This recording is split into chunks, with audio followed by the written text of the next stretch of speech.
Like I said to you earlier on, mate, I was very in the mindset of government done well and pro-independence, SNP, um, followed the football, all that kind of stuff, mate. And then 2021, my mind get totally changed. Call me an activist, asylum seeker activist or something like that, right? When I get injured for this jag, everything of mine gets stripped. Yeah. All my views on everything, on humanity, right? I believe just humans are humans now at this point. Whether they have issues on religion and all that, that's up to them, right? I think that religions can play a part sometimes in the divide as well. Of course it can.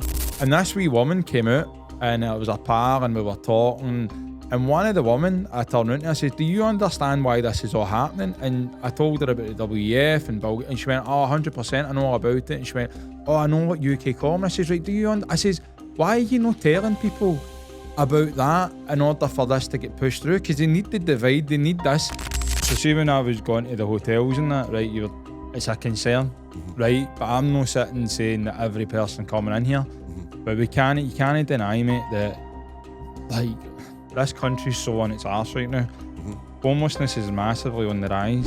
When he's come in, I'm sitting there as a conspiracy theorist, can already tell that this guy's going to be worse. So at the time, there was literally no help.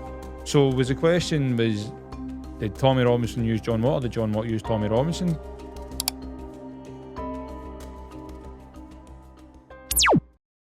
So, welcome to Social Sessions. Today, we're here with John Watt, Bring the Noise. How you doing, John? I'm all right, mate. How are you? Good, mate, good. Listen, it's been a long time coming, and I think today we're going to try and put our political views where sometimes people say, but I'm going to talk about yourself first, John. Where did you grow up? Grew up south side of Glasgow, mate. I wouldn't say that I was brought up in too rough an area. It was kind of had a bit of a mix in where I stayed, mate. And Like a normal working class background. I just had, I had the local person. It was a local nutter. Had, it was just a mixed place, mate. It was nothing bad about it. All I wanted to do, mate, was go to school, play football, and that was it. Looking back, I spoke to my mother, and I didn't realise it, but we were actually poor back in the day. But I never realised that because with Sky TV, which I thought that was a big thing back I then. thought that back in the day was massive. And not only that, mate, the only thing I knew was playing football. And I used to, finish school, go out and play football, and we never went lavish holidays or anything like that. But like I said, I was just a kid being a kid, mate. And the way I look at the world now is you don't see kids being kids. Yeah. You know what I mean? No, I think you're right. And so obviously, I'll just kind of move on because obviously we've got a lot to speak about, right? And it's not that I'm dissing like your background or anything, John. No. You know that.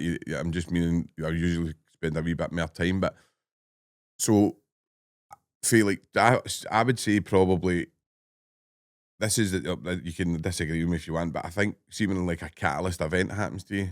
So I was in prison for 15 years for something I've never done, which made me start looking into the systems, looking into things, and for really 2005, I've been really doing rabbit holes, looking at things and looking at systems and how they work and operate.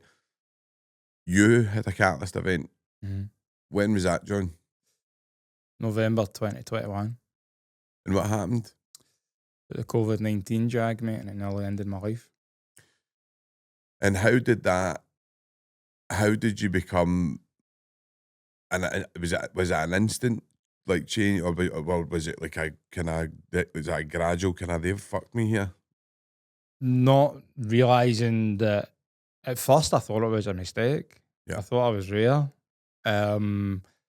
But I remember taking it, I could get into the whole story, how I took it and all that, but I've done that multiple times. But I took it November 2021, mate, and that's when my life totally turned upside down. I was bedridden. I'm right in saying it was like an instant thing, eh? When you pretty much the next day. It was the third one. So yep. It was a booster. Yep. And then after that, I was 13, 14 months bedridden, wheelchair bound. And prior to this, were you kind of like for the vaccines and kind of like for the Dunno like just a kind of dunno normal. think know Have you about it, Sean, what I you want to dunno. call normals or whatever normies or If straight? I went, like I said to you earlier on, mate, I was very in the mindset of government done well and pro independence, SNP, um, you know, followed the football, all that kind of stuff, mate. And then 2021, my mind get totally changed. But I like if I went to the doctor, mate, then the doctor was, so you're entitled to your flu jab. I'd be like, all right, do I need it? Well, you've got a hint of asthma in your background here, so okay, no bother. Yeah. You're Yeah, just for, yeah. what do I know? I was a joiner. When We the put our trust in these people, don't we? 100%, and the rollout of the jag came about. At first, I was very like, this isn't making sense. But again, mate, I was like, during the pandemic, I was like doing my own thing and listening to TV, listening to radio, seeing it on the motorways, Yeah. get your booster, all that kind of stuff. At first, I was questioning it. I was like, there's something adding up here. Yeah. There was kind of like something me going, took the first two, the AZ one, didn't think anything of it, nothing really happened. There was an incident after the second one, maybe a month or two down the line, where I nearly passed out down in London in a shopping centre. I had to lie down. And looking back, I'm like, was that or Yeah. not? And then on November, got asked to take the Pfizer one, and after that, I was kind of like, nah, this isn't making sense. But we were supposed to be going to South Africa. Mm-hmm. Like, we've got family out there, so we go there every year. And basically, I didn't want to take it, and the family were like, you need to take it. I took the thing, threw it in the bin, said, this isn't making sense. Didn't even know they were harming people or anything like that, Sean. Didn't know any of these stories. I had one mate who was trying to like tell me these things, but at that time I was kind of like, I was kind of similar. And then eventually I caved, mate. I just went, you know what, like, screw it, I'll take it. I took it, mate. And then after that, my life just totally was ruined. Like I said, I was getting heart cramps.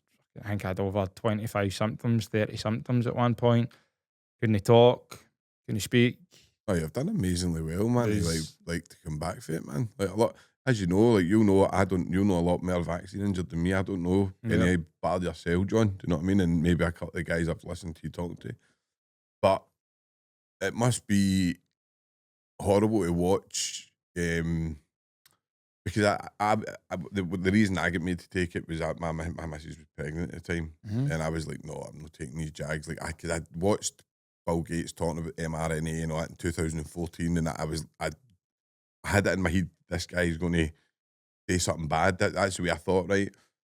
But they kept saying, oh, you could kill your unborn Wayne and all that. So it really, I get pressured into taking it, right? So I took it, and as you say, it's like, you go like, why? Like, what did I, but everybody was like pushing for it, do you know what I mean? You got to remember, mate, they told everybody, like you said, you'd be harming granny, you'd be, you were a killer, you were doing all this. The stats had the ticker tape along the bottom. There was hundreds of stuff that they were just lying to us about. And I say to anybody when I do things, I go in the streets and ask people, did you see a pandemic personally? And people say no. And if anyone did die of COVID, I've got empathy towards them. I never denied saying COVID wasn't a thing, mate. But again, like, people don't realise that the protocol. I think it was a big test, like a big 100% for what's to come. Yeah. But again, the government, nobody talks about the protocol the government put in place, which was midazolam, morphine, and morphine in the ventilator. Like, people need to understand that what that does to the organs, what that does to the body. So midazolam, is that the powerful benzodiazepine? Is that it basically suppresses, like, it shuts down the organs. It can build up with fluid. Is that not the thing they use when they're killing people? Like, it was called the Liverpool pathway, which was called end of life care. Aye. And I've said to people, anyone that thinks their family member died of COVID, do me a favour and ask for the doctor's notes, because I'd done a podcast with a lassie, her name's Pamela, and she went through her brother's doctor's notes and they filled him up with all this stuff, and then they put his death down to COVID. So it's kind of like, my brain fog kicked in there. But you know, you realise that as time went on, I was starting I started to see bigger things, Sean. Do you know what I mean? But regarding myself, mate, I've just been when I get injured for it. At first, I was in the mindset it was an issue, and then I heard Alex Mitchell's story. Yeah, who's my mate? Who had his leg amputated. Who's also for Glasgow, biggest court case against AstraZeneca. And when I heard his story, I was like, how the hell was this not mainstream media news? How was this not on the news telling us, by the way, just to let you know, this you can get your leg amputated and you have a condition called VIT, which means that your blood will never be the same. Yeah. And then when I started to realise that it wasn't just me this was happening to, it was, started to see others and they were all getting shadow banned, they were all getting censored. You know, I'd never had a ban in my life on Facebook, mate, and then I was restricted for 24 days, 31 days. My Instagram account was getting shadow banned. I couldn't speak out. Last night. Everything. It's mad, isn't it? It's weird. No. But why? What? So I take something that's affected me. I'm trying to say to people, I was saying to people at the time, just to let you know, if you take this thing, watch.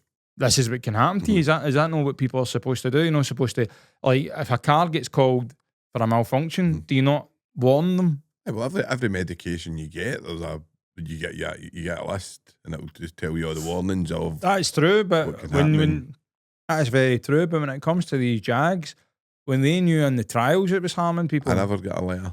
I never got a thing saying like this is what you can get. Do you know what I mean? Never gave them out when you got them. But again, I tell everybody, look up a woman called Brianne Dressen, who was so.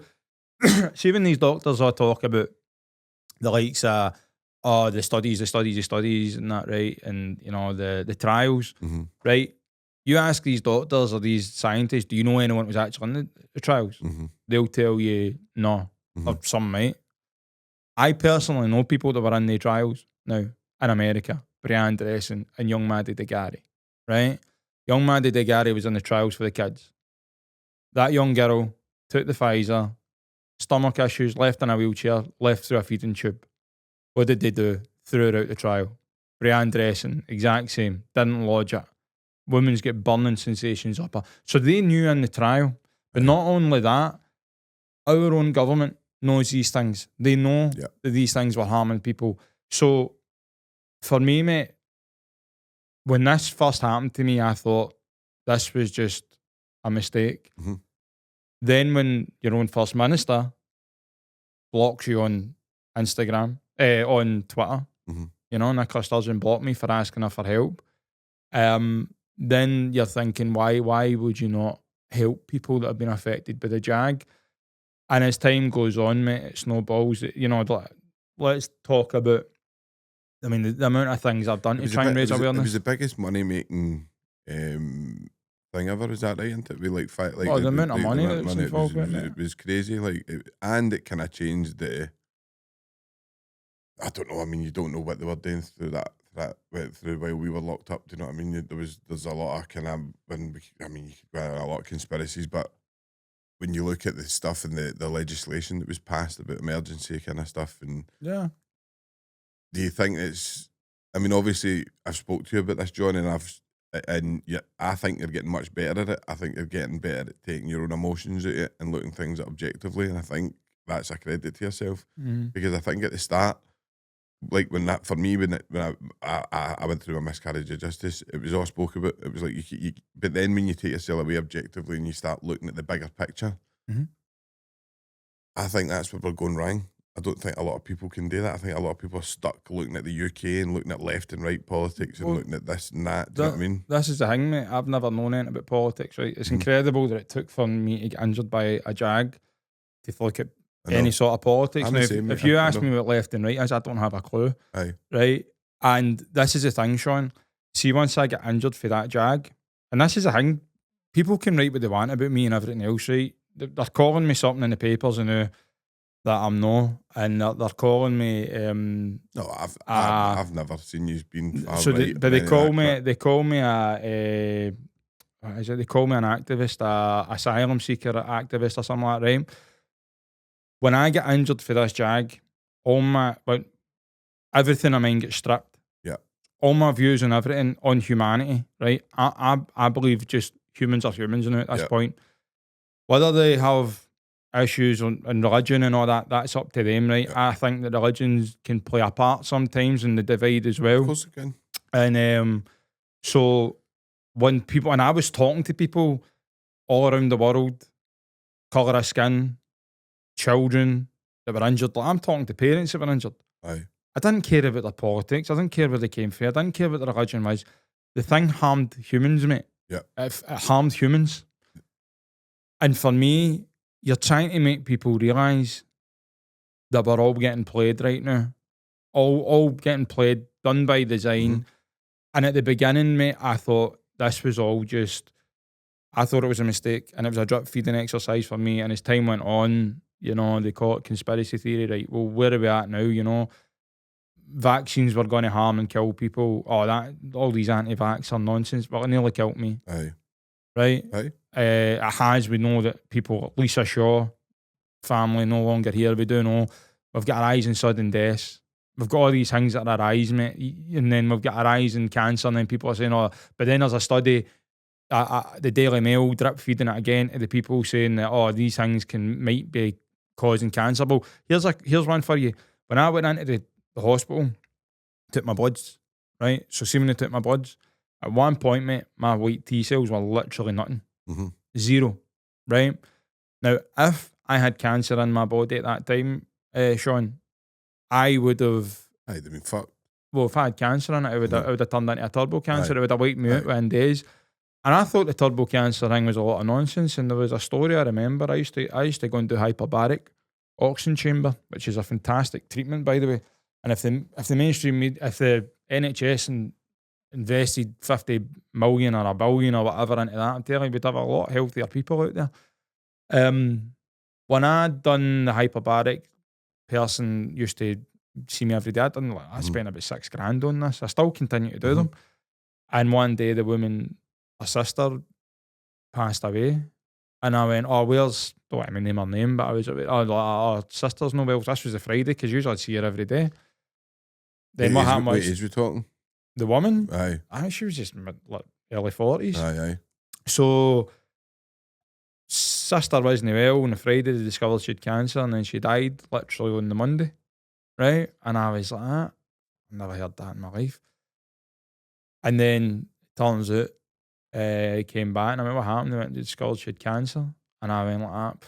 And I just, first thing I go to is, did she take the jag? Is it part of that? And again, like, everything I'm saying, mate, is... Do you believe this? Because this is what I believe, John, right? I don't believe for a minute that every politician's bad, right? I don't believe every doctor's bad, right? I think people are only going with what they are fed, right? Aye. I think this is where we need to watch and start being a bit more objective and looking at things and going, where are we getting our information from? Why? Yeah, I think for me, mate, like at the beginning, I was really angry at doctors and nurses. Reason being is because they were gaslighting me. They were telling me it was in my head. Like there was one story when I walked in, I got wheeled into the hospital, mate. Was crying my eyes out, thinking I was dying. Was vomiting every 20 minutes. But I was literally vomiting every time. And I remember one of the nurses, one of the doctors turned around and went, I was like, I'm dying. What's going on with me? Like I was screaming and screaming. And she turned around and I went, I'm losing weight. I dropped 25 kilograms in weight in like in the space of 3-4 weeks. And they were just kind of like shunting me away, like that, beat it. And I'm like, where's like, you're supposed to care about, but where's this? Like, this boy's not well, we need to evaluate him and look at him. Right to be looked after. Aye, and then she turned around and she went, what's your BMI? And I went, told her like my weight, age. And she went, it says you can still lose weight. And I was like, I'm not losing weight healthy, I'm losing weight. But as time went on, mate, you know, when I look back, like, they've played a blinder. They've played a blinder because... They still are. Well, 100%. Because if you think about it, right, look at the pressure they put on everybody. My family have had to admit they're wrong. That's where we're at. We're in a society now where nobody wants to admit they're wrong. I can admit I'm in wrong. My missus will say to me, Sean, you can make me... Because my missus is like, she listens to. I don't know how she puts up with me, but I mean, she listens to me all the time, and she'll say, "Sean, you can make me feel stupid sometimes." And I go, "What do you mean?" And she'll go, "Because you tell me things like, and then it does come through, like it'll come to, so you make me feel stupid, and I'm just letting you know that because that's maybe what people think, and then they get their maybe get their hangs up. Now I've been made. I'm not right with everything I say. I've got my opinions and I've got hanging, but I'm not by no means am I saying there's my no stuff's absolutes, right. Sean. Nah, There's no absolutes. But what I said, like, if you think about it, if you've been a family member that said you need to take this and that and blah blah blah so you can see me, and then they've taken it and then they're no longer here, or they've got health issues, and in the back of your head like that could be that jag, and you don't want to be responsible for that. And you think about it, if you're a nurse or doctor, they're going to sit there right now and go, what have I done? Now we've got 86% of the NHS not willing to take that COVID jag anymore. So that must be alarm bells, because they must be going, we know this is harming people. But again, like see, when I went, I've got asthma now, right? And I don't know, I'm not saying I'm overweight. I know that I understand, like, and I smoke, so it's no hanging. But it came on kind of suddenly, but really bad chest infections, blah blah blah. And I went. I was like, I got a letter in. It was a fucking Saturday, right? And I was like, a Saturday I have to go to like Monklands, right? So anyway, I went to this thing, and the queue was massive, right? So and I was doing this blowing into the thing and all this kind of stuff, and she was like, Sean, like you're really bad, like you blow a 9 point whatever, right? And she's like, you need to blow 3 times, but if you blow under 10, you've basically got COPD. And I was like, COPD? I was like, I'm only 40, right? But obviously, I'm not trying to say I've lived a fucking like a healthy life, right? But when I said to the nurse, I said, I always ask, right? I always go, do you think this could be anything to do with the Jags? And they go, look, I can't say. We can all say I can what say can is say. There's a lot more people here with chest problems and respiratory problems since that vaccine. To go back to it, like I said, mate, the doctors and nurses, like, they're not taking it. But you've got to remember, like, these people at the time, we didn't know what to do. Aye. We didn't know what to do, but it's the ignorance of it, of, like, for example, mate, I was at the doctors in hospital the other day, and they still want to give this to pregnant women. Like, as a nurse or doctor sitting there, knowing that you're not willing to take it yourself, why would you want to even suggest that to someone when we know there's no long-term safety studies? We know there's been a massive uptick in stillbirths and miscarriages and all that. So, yeah, and in this day and age, like, the amount of people know that, like, I get blocked off doctors that are on TikTok, mate. Why would you block me? Why would you not sit down and want to talk to me and get an understanding, right? What happened? And some people go, oh, right, you're the small percentage. And I went, right, well, I can debunk that straight away. Number one, it's underreported, because a majority of people don't actually understand how to report their adverse reaction. You know, you need to go through the yellow card system, which is not a very easy process. A lot of people back in the day would report it to their doctor, and the doctor would report it, but that will get changed.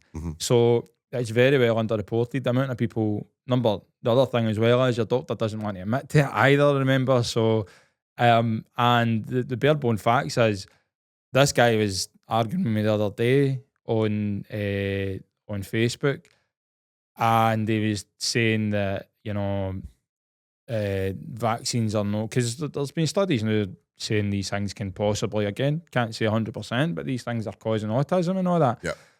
And well, RFK and that are pushing that, aren't they? 100%. And like I said, mate, like, you take a child, right? You take a baby, for example, Sean. A baby can't tell you if it's injured. I'm a grown adult. I can. I can tell you if you've been injured, if I'm injured fit, because I can speak and I'm fine now, and then the next day I'm terrible. So, yeah, what was I going with that there? But I mean, the guy online, the fact of the matter is, if you take one of these things, whatever one it is, the fact of the matter is, you'll be shut down on social media. You won't be able to talk about it. You'll get no help from doctors or nurses in the NHS, because they don't want to talk about it. Because it was all private that got me better. It wasn't NHS, it was private that got me so better. You had to go like private. 50 grand. And then, in regards to proving to you that the very ones that pushed us don't care. Let us remind ourselves that you know, I was sitting down with MPs, MSPs, they were all pushing it at the time, and I was saying to them, you know, I've been injured for this thing, and I'm needing help. And then obviously the thing I think that probably were using me for was the time I took Sunak on the TV. Aye. And that there should have been an indication to everybody to go, right, these politicians don't care. Because how that came about, Sean, was 2 weeks before, 2 weeks before I done that, or 10 days before, basically, the Andrew Bridgen stood up in whatever, the House of Commons and that, and he stood up and said, because the post office scandal was quite big at the time, and he turned around to Sunak and said, you know, we're talking about the post office scandal and how many years, what's that, 30, 40 years or whatever, right? And he said, can you think of any other present scandals that could possibly in the near future? And then Sunak turned around and he said, he's obviously talking about the COVID-19 vaccine, and obviously these things are unequivocally safe. At that point there, I was like, these people are not coming to help us. And then I seen an opportunity to basically confront the Prime Minister. And you can't go any higher than that, Sean, in this country. No. So if I'm going to MPs, MSPs, they're ignoring us, right? Nicola Sturgeon's already blocked me, right? Let me go to the highest person possible, which is the Prime Minister, on national TV. If I tell him he's going to help me, right? And on national TV, he turns around and says, "Give me your details and we'll be in touch." I've seen it, watched it, aye. Did they get in touch? I know. Did they help? Did they contact any of these support groups that are out there? Did any of them do anything, mate? No, they didn't. Ignored that, and they're still ignoring it. The fact of the matter is, nobody can deny these things have harmed people. But they're willing to pump millions into long COVID and all these things, right? But not one penny for people that have been affected by the Jag. And as time goes on, after I done that with Sunak, people were always saying about the agenda, Great Reset, all this stuff. And as time went on, you know, I didn't want to be the guy that was saying conspiracy, you know, because I didn't want to be labelled a conspiracy theorist. Didn't want to. As time goes on, you sit there and go, nah, we're at the point now that you can't ignore it. No, so, I mean, we'll kind of move on, right? So how did you manage to, like, start looking objectively then? What do you think, if and this is only your opinion, so it's only your opinion, what do you think the COVID vaccine was a programme for? It was just to see how much would bow down. I think it's to see how much it was a word compliance test or whatever. See how much people would follow orders, obey the rules. I mean, we look back now, think about it, mate. You look back and you go, this is nuts. Again, you ask anyone how many people do they know genuinely died of COVID. Again, ask if there was protocols put in place.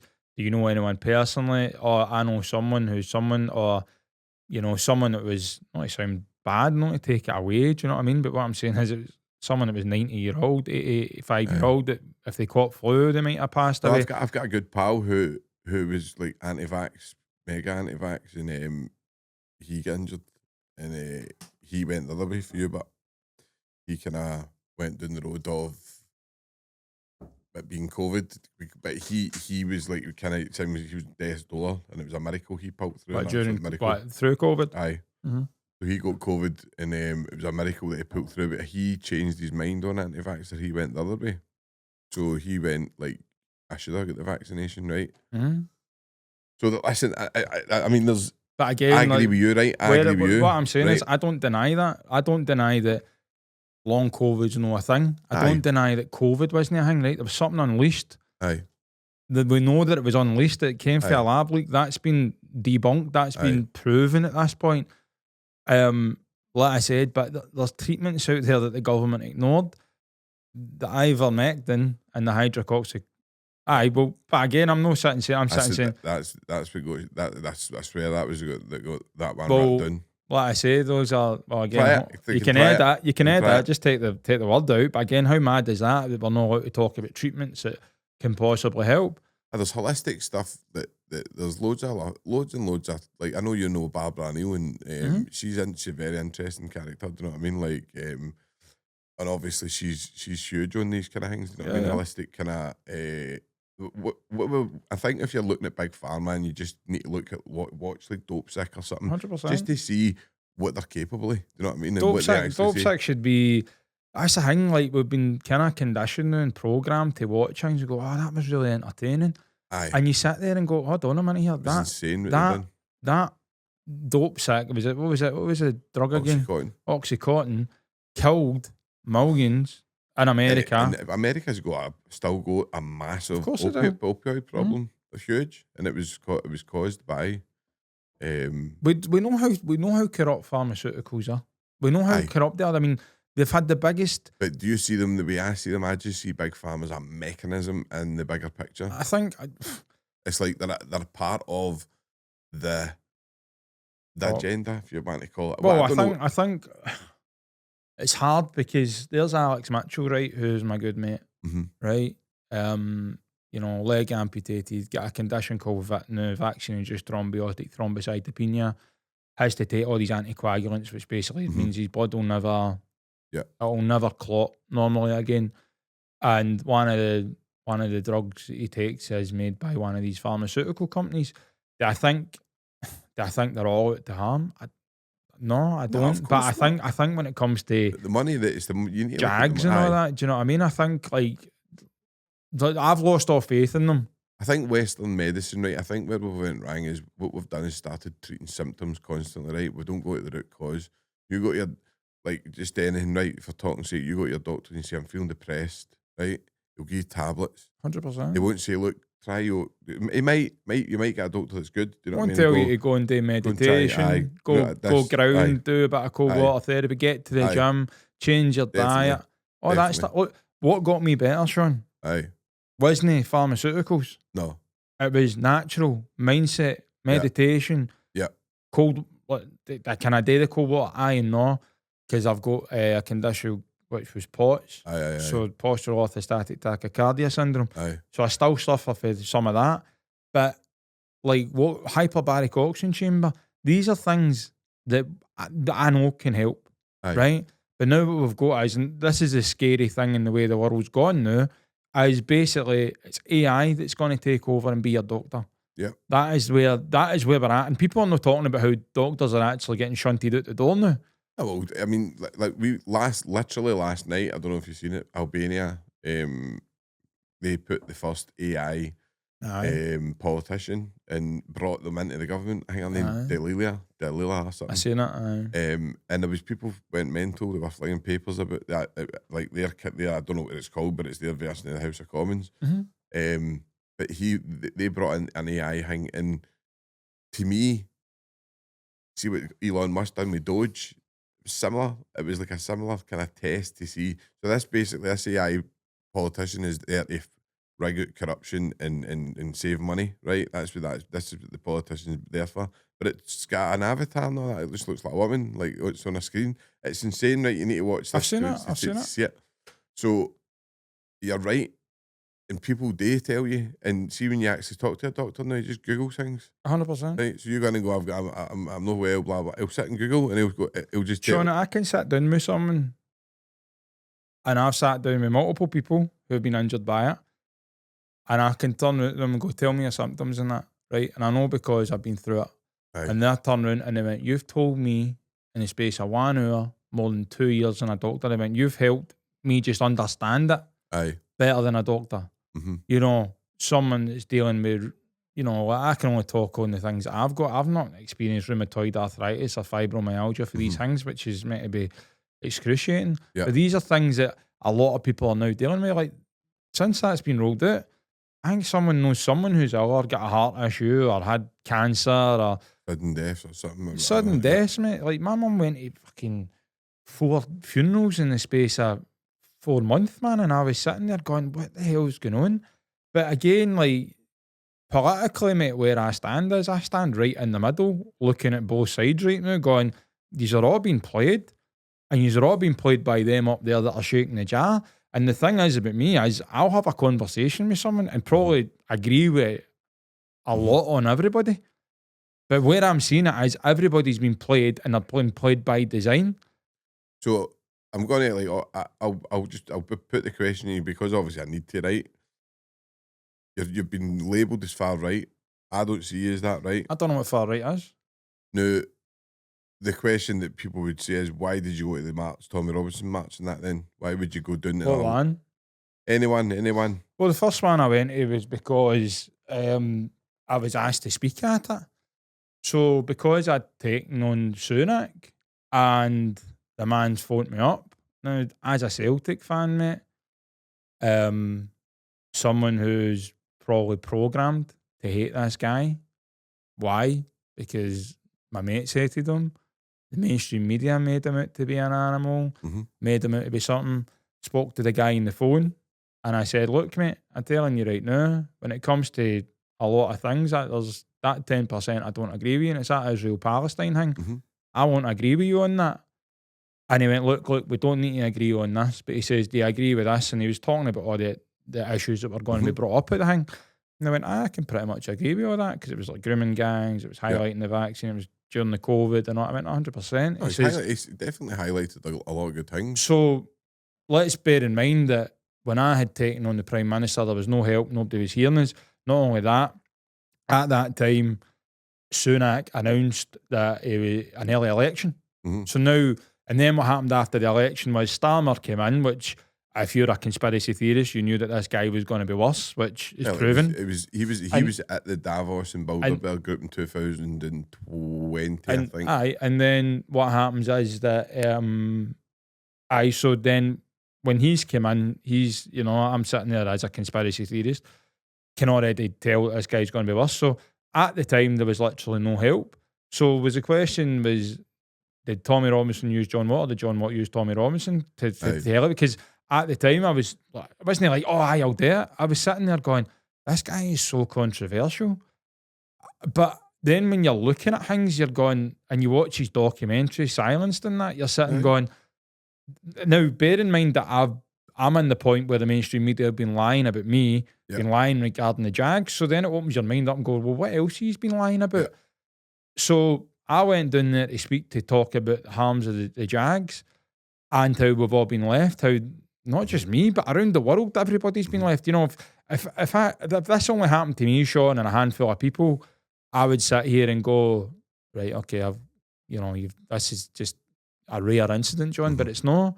It's like I'm speaking to people all around the world, Germany and all that. They're all saying the same thing, so it's a global thing. Everything that's been happening is globally, mate. Everything's happening. This is where I think we agree on so much on that version because I try and say to people, you just don't get stuck in the UK. Like, see, Keir Starmer to me, right? Keir Starmer, if you look, MD can go and look at this. He was at the Bilderberg group. He was at Davos and that before he was brought in, right? And JD Vance, that's the same, right? So these people are groomed to come into power right there. So you can look at presidents all the way back and look at who they're aligned with, right? And nearly every single time it goes back to Davos, right? Everything. Now, this is the way I see like people who run the world, you're never going to know it, right? But they need mechanisms, right? They need mechanisms for control, right? So you need to play in the real world. So see if you've got 5D chess, imagine a kind of world that we don't know about because these people don't operate in the same way. The people that run the world wouldn't operate with money and things. They don't need it. They just take what they want. They've got what they want. The power is there. But you need mechanisms to keep that working, right? And you need mechanisms to keep the working class. So there is wee pockets where you can catch them, right? There's wee pockets where they link up and they if that makes sense, there's wee pockets where you go, fuck, they've linked that line's there, that line's there. I don't know if you agree with me now, but I think we're in a tech oligarchy now. Right? What that means, mate. So an oligarchy is basically a group of people like with an extraordinary amount of power. So it's basically like a group of people that have got extraordinary amounts of money, power, influence. So that's what an oligarch is. I think like At the moment in time right now, mate, like we can talk about, because we've been on lives and that, Aye. and like you kind of go that extra rung up, Aye. whereas I'm kind of like keeping it at the rung that we can kind of prove Aye. how much we're all being lied to and we're all being manipulated at this Aye. point. And like we like make it in the most layman's terms to people to show them, Mm-hmm. you know, like I'm trying to say to people right now that we're all being played on both sides right now. And what I do is, if anyone's watched any of my videos, like, so obviously I've been going to the hotels, Mm-hmm. right? Now, I'm not sitting saying that I'm going to agree with everybody at the hotel. We've obviously seen a massive uprise in, you know, immigration and there's all around the country. So, see, instead of me sitting here, and I said this to you earlier on, perceptional programming. Now, if you're sitting here and you're believing what that thing's telling you, the TV, but it's the BBC and ITV, Channel 4, they've all lied to us about COVID. Yeah. Prove me wrong. And as time goes on, they've been showing it. So instead of me sitting there, if I know there's something down the road, a protest happening, and I've got an opportunity to go out there and interview people and ask them why they're there, then I'm going to go out and do that now because I don't trust that thing. So, and every time I've went, I've always been saying to people, do you understand why this is happening right now? Do you understand that they're playing both sides? Now, the thing is, Sean, you're only allowed to interview one side. The other side's not willing to speak to you. Aye. Because what we've got now is we've got people that are labelling you guilty by association.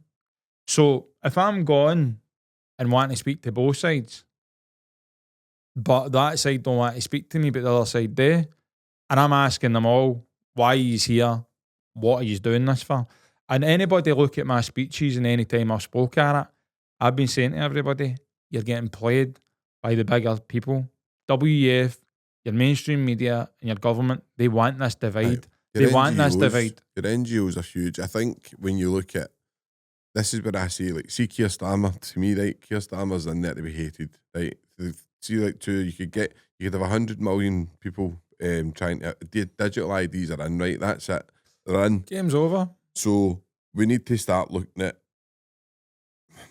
if everybody could see the game, if everybody can see the end goal without labeling someone a conspiracy. Look, there's guys in Glasgow, right? They go out every Thursday. They've been doing it for 2020, 2019. They're called the Outreachers. Aye. They've been speaking about all that stuff, and every time another thing comes through, another thing comes through. At what point do you sit and go, right, I'm sorry, but you're at the point now of ignorance.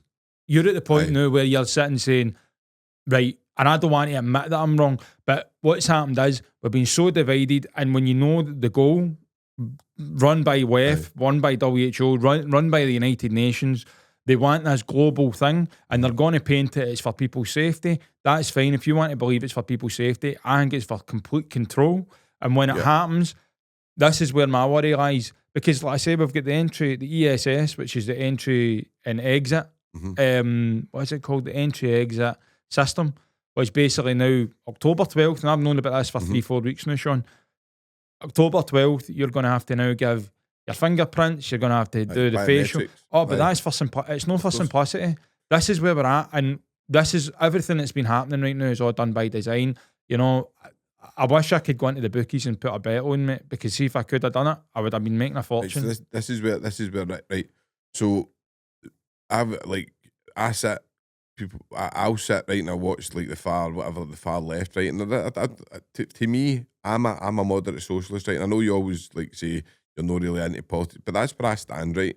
But see, I don't believe there is any left or right wing. Of course, right? there's not. There's two sides that are creating a road to just move everything through, right? So you've got two sides that are pushing, whether they believe it or not, or whether they're paid or whatever. Paid, mate. Right? I think most of them are paid, right? Well, put it like this: the guys that go out and go to Falkirk and do the protest outside. I said it before. I'm only there to document and speak about it. I'm not sitting saying, look, I don't think everybody in these buildings are all, you know, horrible people and all that. We get bad in every sort of thing. But like the one in Falkirk, there's 4 incidents, mate. You go to a flat in Glasgow and point out the amount of people in a high riser and say how many people in there have done these things. And you've got like if you find someone that's done something to children and a scheme, what happens is all the scheme came out and they all try and get that person out. So and when you're speaking to the locals and they're sitting telling you these things, what are you meant to say? And, No. and like, so for example, when they went and done the protest on a Wednesday, how many counter protesters show up? They never show up. But if it's a Saturday, they show up. But if it's a Wednesday, they're not there. But so this is my whole thing, right? I don't understand protesting now, right? See, like the protesting, I don't see the point of it. I It's all don't see the mixed point. up. Like I signed the thing about digital ID, right? But I don't see the point in it, right? Because we're at the stage where you either have to go like that, you're all in or you're all out, right? So you're like my Mac came in the other day, who's total straight, blah blah, and went, this digital ID thing doesn't look very good. I went, Mum, it's been for June. I went, the foundations were built in June. I went, but was it always coming in? I said, I've been telling you this for about 2010, and she was like, I know, but It's either you can think that this is all coincidence, or you're at the point now where going, right, hold on, this guy's been telling us this. How does he know this?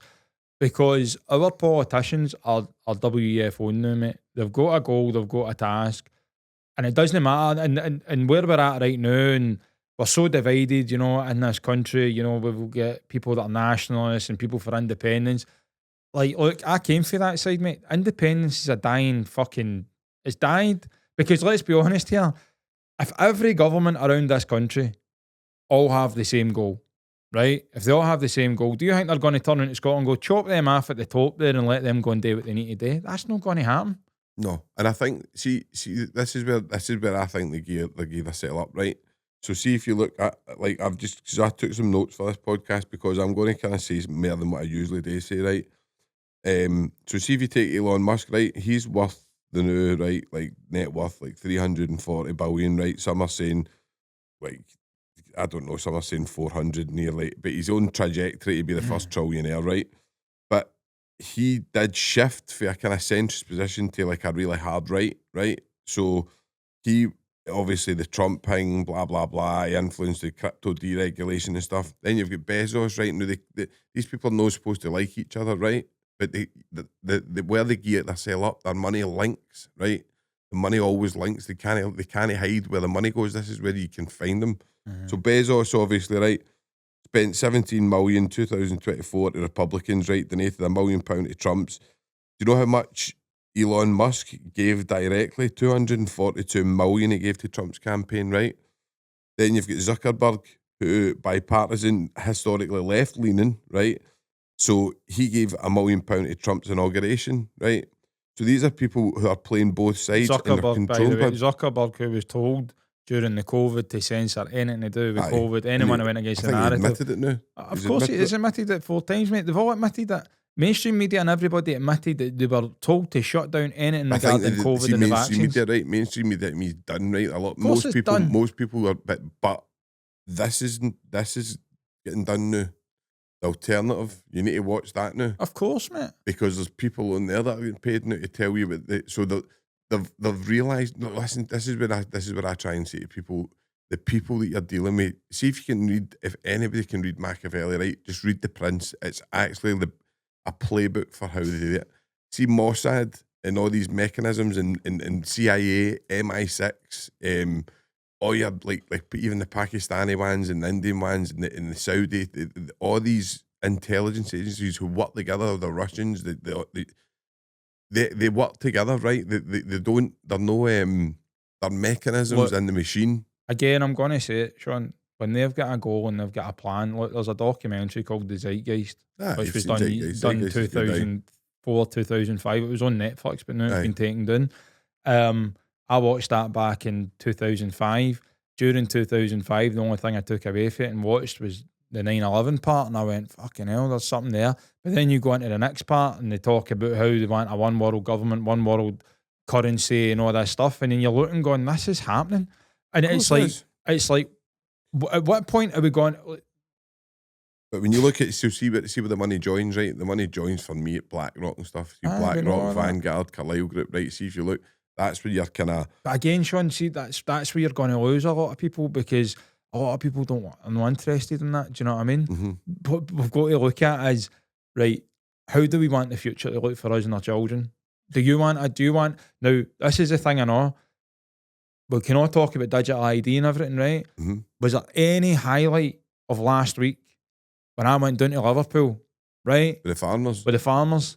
Did No. anyone actually realise, now, every single person in this country eats. Do you know Everybody do you know eats. who's buying that farm up? Bill Gates, right? And BlackRock. Aye, right? So every single person in this country eats. And the farmers are on their arse and they're blaming the inheritance tax. The inheritance tax is a lot of nonsense. They're telling them how they grow, all this stuff. Oh, There's a guy called Gareth Wynne Jones, very outspoken, and his speech at the weekend, go look at my channel, go and look at, that's the thing. The media want to paint me something I'm not. I know that. I agree but with they you. haven't highlighted when I'm going out and doing the outreachers. They haven't highlighted me going out and speaking about the farmers and how we're all going into fucking, you fuckers that work in the mainstream media, do you not eat either? No? Do you want to fucking eat lab grown meat? Is that what you want? Because that's what they fucking got in for us. That's going to cause more cancer and more issues. As a human being, we were not made to fucking eat anything lab grown. At this point in time, we're all getting played and we're all getting fucking shafted. And if you think behind, there was a wee guy last week and I was telling him about the digital ID and he worked for the BBC and he went, aye, that's scary. And I went, well, do you understand you're part of the fucking problem when you had that camera and you're telling me, I'm just going to go back to my bosses and people can write what the fuck they want about people? No, you're fucking ruining it, mate. But I think, sorry for swearing so much. Listen, it's obviously like a topic that both of us are passionate about. And where I would kind of try and say to anybody, right, if anybody wants to see how this was done prior, right, see if you look at China, right, China in the 1970s, right, I think it was Mao, right, Chairman Mao brought in the rural people, right, brought in the rural people as migrants, right, manufactured, brought them into the city people. Now the city people are saying, they're no like us. They're no like us, they do bad things, they're criminals, they're this, they're that. And the rural people didn't have a clue how to live in a city, right? So there was there was so many counter protests, all the same shit we're doing, right? They've been bringing in digital IDs and all that for the 90s, right? Now, see if you go and look at China and Shanghai and that, it's basically run by AI, the whole fucking thing, scoring systems. And I mean to the extent where if you jaywalk, it's not that. There's a guy that went to, this is the thing, see when people go and they say people coming over, right? Because I've seen it, right? We've all seen it. That people go, they're coming over and taking their jobs. They're not taking your fucking jobs. No. The robot's taking your job. Understand that. Right. When I go into Tesco, I try and avoid using that self-service because I say to them, that's taking over your job. Do you know what I mean? Why do you think these people, see the people, the big commentators that are on Twitter and all that? Too scared. Why do you not think they talk about like a manufactured like migration and it's manufactured? Why do you I speak to people that work in the media. Aye. Right? There's people that have been harmed by the Jag. And I say, I can't do it, John. I lose my job. Aye. I understand. And that's the thing, a lot of people have got a lot of influence, but they have trapped us so much into society, they've broken down society that much that communities have now lost. But there used to be a thing, there's people in Clydebank, and there used to be a thing called unity in the community. And I only know this because I was told that. I can't 100% say too much on it, but basically it was unity in the community, and when they guys used to come out, they used to come out and support each other. We've lost that now as a society. Like, we're broken down so much. We're living in so much fear now because we're too scared to put our head above the parapet. We're too scared to say the truth. Lost empathy and compassion. 100%, mate. And COVID kind of proved that, especially with the vaccine. Do you know what I mean? Like, because I think you're right. There's no sense of community. I think obviously, listen. I think there's loads. Social media is a big part of it. Like you see the ways with stuff. I think. Never after phones and that, including myself, I'm on social media a lot, so you post stuff and all that and you spend a lot of time doing it. Do you know what I mean?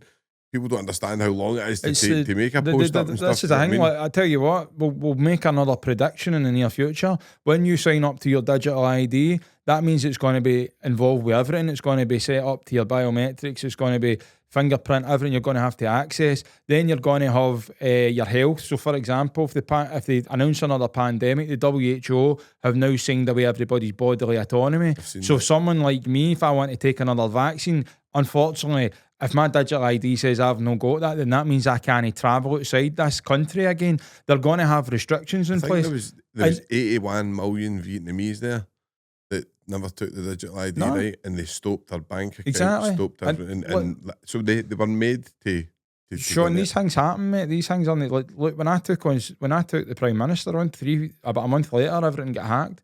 Social media, YouTube, bank account hacked, everything hacked. These things do happen. I do know what happens, but we're at a stage now, like I say, your digital ID, and then the next thing is you're going to have your 20-minute livable neighbourhood. They've already been trialling it in England, which is your Oxford 15-minute cities. So that means if you travel so far, you're now harming the planet, which is carbon emission. Again, another conspiracy theory that came true, which was spraying the skies. The government put 50 to 70 million pound or whatever into spraying the bloody sky to block out the sun, which is another thing done by Bill Gates. At what point is this country going to wake the fuck up?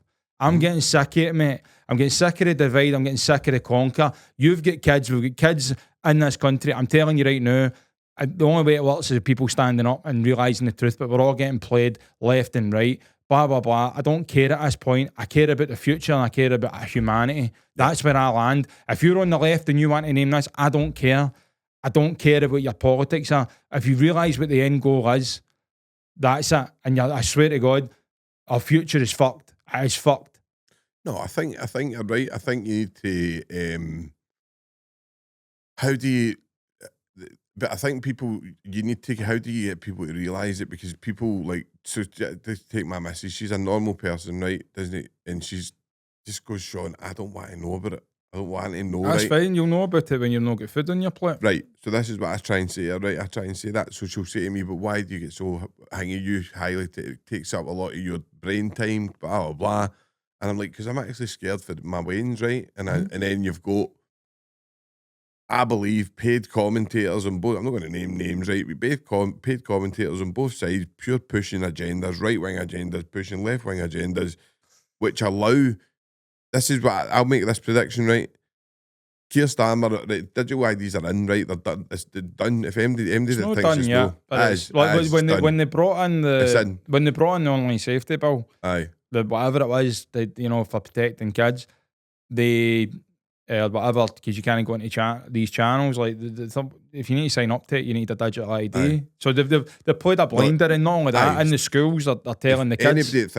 Anybody that thinks Keir Starmer's an idiot is he's very, very clever, and he's played a blinder. He's there to be hated. He's there to be hated now. So this goes back, right? I'll take you back to the Lib Dems, right? The Lib Dems made a crazy deal with the Tories, right? Everybody's like, what the fuck are they doing? That's them, right? So that was the Liberal Democrats, who were a kind of smaller party in the UK, but still with a say, took out the game, right? Nobody wanted to vote for them. Then we had the Tories, right?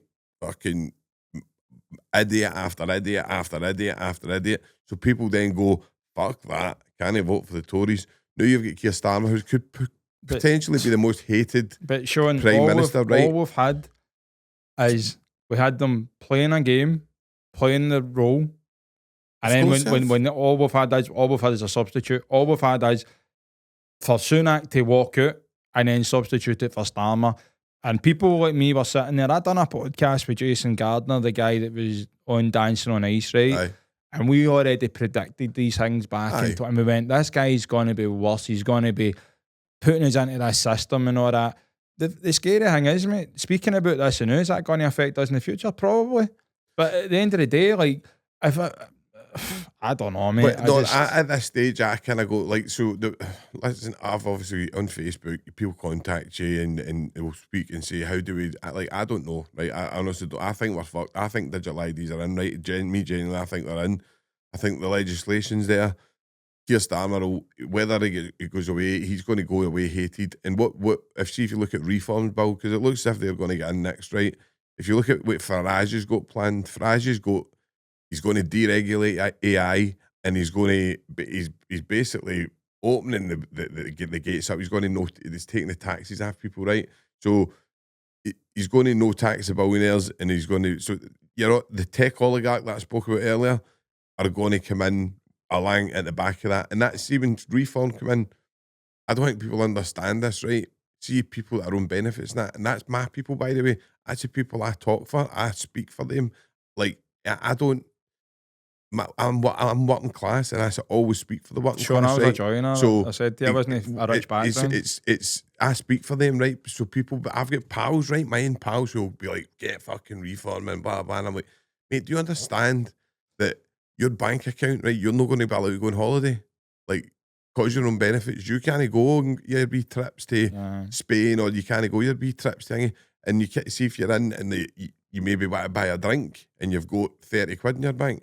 They're going to say, no, you need that for food, right? And this is coming. People don't understand that this is what's coming before us now, right? So I think people, where is the point that you say enough's enough, right?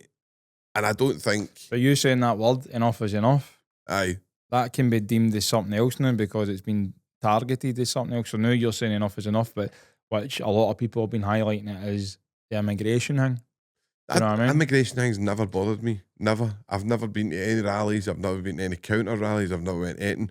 It doesn't bother me. It's just it's a mechanism that they're using. It's a concern. It's a concern, but it's a mechanism. I was speaking to my mate, and that's what we said.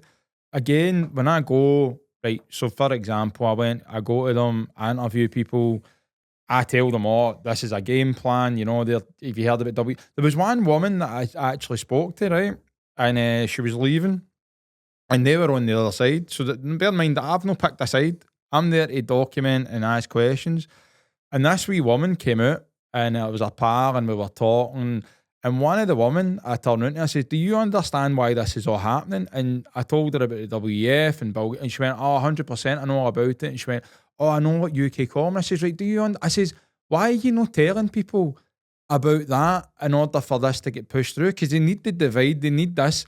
And everybody's been saying it, as soon as they get the divide so much, they'll bring in the digital ID and everything else. So, like, it's just madness, mate, and it frustrates the life at me when you know the game. So see, when I was going to the hotels and that, right, it's a concern, right? But I'm not sitting saying that every person coming in here, but you can't deny, mate, that, like, this country's so on its arse right now. Homelessness is massively on the rise. For example, see if I need crime, mate, it's just like, look at Glasgow the now, right? I was out with my mate maybe just at the start of the year, and it was the end of the month, right? And I'm like, now you look at Glasgow back in the day, right? Obviously, I know you were in what happened to you and that, Sean, but let's say 10 years ago, whatever, at the end of the month would come, see that Sucky Hall Street? You couldn't move up there, mate. At the end of the month, everybody had their pay packet and they were away out, and it was just, mate, look at Glasgow now. No, I know. They've broken the society down. But so there was a young girl when I went to the one in Aberdeen. Again, mate, look at any of my speeches. I'm saying we're all being played. Yous are being played. We're being played. We're all getting used as a tool. And that, my mate Robert says it. I know. He says the people coming in here, they're obviously being used as a weapon for all that stuff to come in. And I agree with that. And again, there is a culture difference, mate. Like I've been to South Africa. I mean, we go there, mate. You get smash and grabs and the crime. So there was like a young girl and she was outside and she actually came for the flat. So I walked up to her and I said, can I have a quick word with you? And she's like, aye. I says, I've just got a few questions regarding things. And I went, how do you feel in this area? And she was telling me about the people in the hotel and how she felt unsafe and this, that, and the next thing. Am I a bad guy for asking a local person how they feel in that area? No. So, and again, if we look at, I think what's happening, right, and this is only my opinion, right. I think like Islam, right. Now I grew up with going to the shop, and I used to always go to the shop, and it was owned by Muslims and stuff. I never had a problem with any of them, right. Went to school with a couple. I don't go to these things because I believe it's manufactured, right. That's the only reason I don't go. People, I think, rightly or wrongly, I think me personally, wrongly, I think I've aligned you because of the people you stand with, right? That some of them talk too much about Islam's going to take over and Islam's going to do this, I talk about the bigger picture. So, Sean, I talk about what you talk about. Of course, that's what I'm saying. I'm talking about what's happening for our futures. I think that's what I mean. I think unfortunately fly with the cross, shop the cross on that right wing thing, right? Well, Which is what I've been doing is to show everybody how much the mainstream media are lying to us all. Because we're only getting that one side. We're only getting the one side of what the media are saying, and they're calling them all over they're racist. So I'm saying, right, I want to go over there and ask them, are you racist? And you're seeing people that have been in this country that have get, they're you Do you know, know that I was arguing with something on Twitter the other day, right? And he was calling me, you're a Muslim lover and all that, right? And I says, mate, I actually hate extremist Islam, right? hate anything I hate extremist. anything, right? I hate any. He's like, oh, blah blah blah, and he says, I says, why do you not talk about like the Saudis then, or why do you not talk about like the Aye. UAE or the Kurds? And he went, the Kurds were killed by Muslims, right? This is what you're up against, right? Like obviously the Kurds are all Muslims. Do you know what I mean? So like I was like, what are you talking about, mate? And he's like, so he just blocked me. Right? He just blocked me because I was like, obviously then they'd be laughing memes and that. Because I just go on Twitter and ban people up, right? But it is actually a cesspit because people are on there. They don't have a clue what they're talking about, No. right? But they're taking sides and they're believing this stuff about. Sean, I had a guy phone me that I knew that last week, and he said that his family member was getting racially something was happening, and they said they blame me. And I went, how can you blame me? I says, I'm not even in the bloody city. And I says, how? What? I says, what have I done? I says, do you understand what I talk about? I says, you've literally not listened to anything I'm saying. I'm telling you that this is all done by design. This is everything that's going on right now is to bring in digital ID. He says, do you understand we're all screwed? And I actually had a guy the other day who phoned me up, and he was a Muslim guy, and he went, you're so on the ball, it's unbelievable. He went, I'm worried for my kid's future because of the digital ID, the food shortages, cashless society, all that stuff. And he went, I can see it that way, John. And I went, well, I think why I know, can I know. most not? But I think, right, so see when like, and this is proven, right, and I don't need to say names and that, but you just look at who's funding people that are talking on Twitter, right? You just look at who's funding them, right? And then it'll take you to where their money is. It's no hard, right? It's no hard thing to do. Fucking research it, look it up, like do whatever you need to do, but don't buy into somebody just on the face of what they're talking about, right? Buy into somebody because they believe in what they believe in. They're actually, if I was getting paid no, I don't know. Nobody's ever came to me and went, "You're a big man. I'll give you $5,000 a tweet if you vote for it." Right? I don't know. I've never been offered it. Nah. I might go, how much? $5,000 a tweet, right? Go for it. I don't know. I've never been offered it. I'd like to think I would say fuck off because I've got my morals and my values, right? And I don't think I would. I actually know I would never do it, right? I'd rather be penniless than do it. But I've not been offered it, and I understand people would take it. Why would you know? Money. We're run by capitalists, right? We're money orientated. People want the best of the best. We all want but money's a big thing for society. Do you know what I mean? Everything, like even the TV, mate. Billions of pounds are spent on mate, paid commentators. Billions of the pounds. TV and everything, mate. They program you. Like, that's the thing. Like, see, man, shit. Like, that's the thing. See, if you want to call me something, don't call me anything other than fucking awake, because that's what I'm at. And my activism. I don't mind getting called a conspiracy theorist because no, you don't. It's true at this point. But my activism didn't start. But it's incredible that I had to become a. My brother said that to me once, and he went, "How does it feel to know you're an activist now?" And I went, "What the hell are you talking about?" He went, "No, you're." I went. I says, all because I took a jag that nearly killed me and I'm begging for help. But that's what I'm talking about, that catalyst event. There's a catalyst event. Now, I need to watch my biases, right? Because I've got biases that I know that are inside me because of what happened to me, right? I've got biases that have made me think a certain way, right? And I know that. So I'll go to the extremes sometimes because I go, that's my go-to. So I need to be aware of that, right? But I'm also aware people have said things to me. Like Craig Houston, for example, said to me, I've never supported Hamas, right? But I support Palestine, right? I believe it's happening. It's fucking terrible, right? And I always say it, right? I always say it, right? Israel, I don't mind Jewish people. Jewish people are fine. I don't like the Israeli government.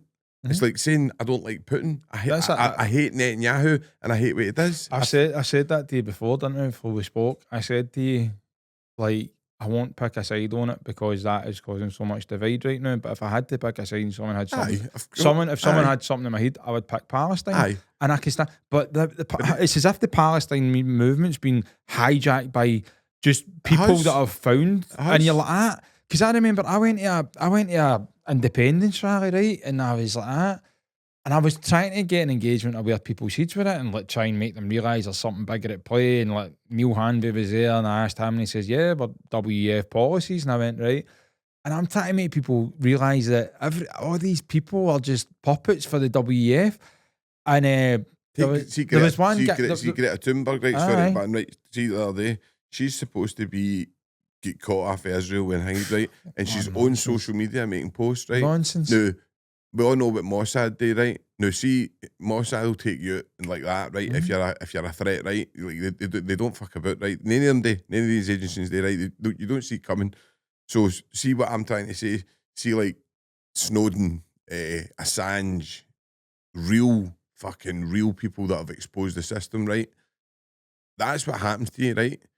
You don't get prison sentences and get let out for good behaviour and going to rallies, not. Right, that doesn't happen, right? If you're no getting played or you're no hanged, right? You just get took away. What I'm trying to say is, right, is I sat down with a guy, right, and I didn't record this. I wish I did. And there was a guy that was there who was genuinely for Palestine and all that, and he had the thing around his neck and all that, right? And I'm like, there was another guy there, right, and I could see he was like university and all that, right, blah blah blah. And I sat down with him, right, and I went like to the guy, I says, look, I've got empathy towards Palestine, there's no two ways about it. What's happening there is shocking, I feel terrible. But again, mate, it's that, like, media can play things that look fake and all that. Like, that's the thing where my brain is, Sean, is I don't know because I'm not there. Do you know what I mean? And the media can, like, who's not to say that they're showing you things so that you then become angry towards it, and then so where I'm at. That's why I try and say. But what I do know is in my own country right now is that people have been harmed by something the government put on, and it wouldn't matter where you came from, if you're Palestine, Israel, or anything like that. So when I was sitting talking to this boy who was there, I went, look, and I went like, and another guy was there, and I went, no, I asked the question that a lot of people don't want to ask nowadays. How many genders are there? Mm-hmm. And the guy over here who was for Palestine, another boy was for Palestine, and he went, well, there's only two. I says, right, well, do you realise that the government, our government, that your religion is under threat because your government are trying to teach your children all this stuff in the school? Do you understand that? Then the other guy, how many gender? Well, gender's a social construct and all this nonsense. And I was like, so how many? Oh, there's over. I said, so there's like 72. And you've got these two people again. But again, this is where they're playing people. But again, you've got this thing where if you've got the trans community and all that, do you think they'll last 2 minutes in Palestine, mate? I've never been to Palestine. So there we go. There's the answer. I don't know. We don't know, so, but we've been told they might know. And they wouldn't survive in Saudi Arabia either. Exactly. They wouldn't survive, but nobody calls them out. Like, I've never seen one of these commentators. Like your man Tommy Sheridan was in. He was talking in that, and then he was saying that, you know, he was like, you know, we've got all this stuff happening in the country and all that, right? Well, bear in mind, Tommy, that people have been handed a jag that's killed them and people dying suddenly and all that. And so let's not forget that our own people have been harmed by something that the government still roll out. And he turned around and he said, but we've got the government talking about the toilets. Mm-hmm. And I'm like, these are the very same people that you stand with, mate, at the weekend.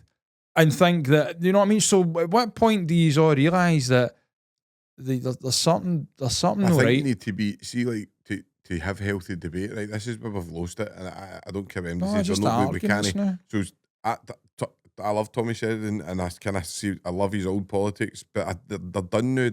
I don't believe they suit the way they and I think Tommy Sheridan is what I love Tommy, right?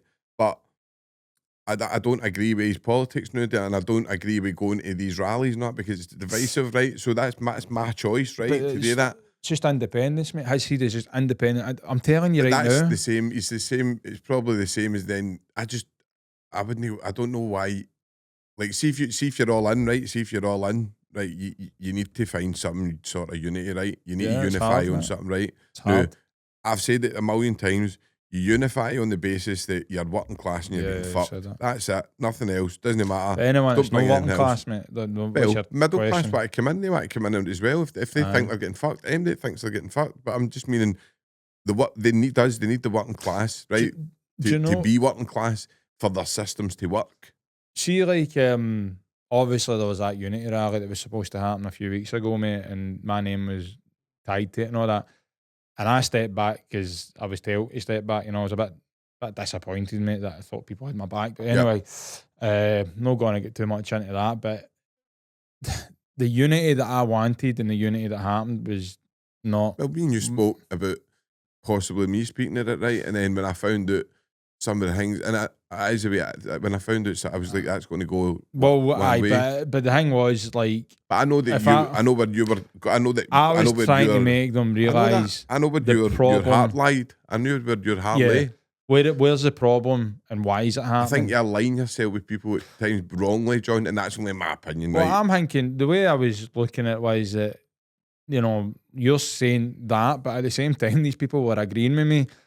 But they've kind of, at the end of the day, look, I'll continue to do what I'm doing to show people that unity is what's needed. Yeah. See, when I went to Liverpool last week, it was fucking brilliant, mate. It was my kind of people. I watched the video. Do you know why it was good? Do you want to know why it was good, Sean? Because everybody came together. I had a guy, his name's Ahmed, who's like, you know, fucking strong supporter of mine down in Manchester. He's for Muslim, supports Palestine and all that. He was there, all colours, mate, and everybody came together. The politics went out the window, and I'm sitting there going, they were all against the digit idea. They were there for the farmers, and that's the unity that's needed. Like, hold on, we all eat. Aye, right. Well, these guys feed us. So why are we? But the mainstream want today is they want everybody over here arguing. Where was the mainstream media regarding these farmers? This is the second protest they've done at a Labour conference. They done one down in Wales that I had to go down and cover. Zero traction. The internet is definitely not liking that. The algorithms. The algorithm doesn't want people to know they're getting starved. They're going to go into food shortages and all that stuff. But you know, so I went down to Wales. Documented that. Did the media want to cover that? What did you go down to Wales for? Why did you go to Liverpool last week? Because we could possibly go into food shortages. Liverpool was one that Very I was Labour. going to go to. Like I wanted to go to Liverpool. I wanted to go there, right? That was like that's something that I could get behind, right? Because 100%. it's coming together for a common good reason, right? Yeah. The other ones aren't. The other ones are just stoking hatred and causing But again, fear. again, my mindset is when I was going to them, Sean, again, look at my speeches, trying to tell them why it's happening. Why it's happening. No, I understand it.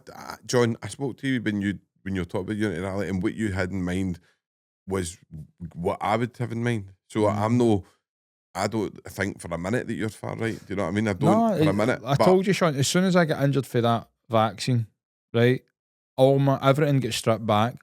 When someone was phoning me up and they were injured and we were communicating for across the pond, whatever it was, I didn't say what's your politics and this, I seen a human being, mate.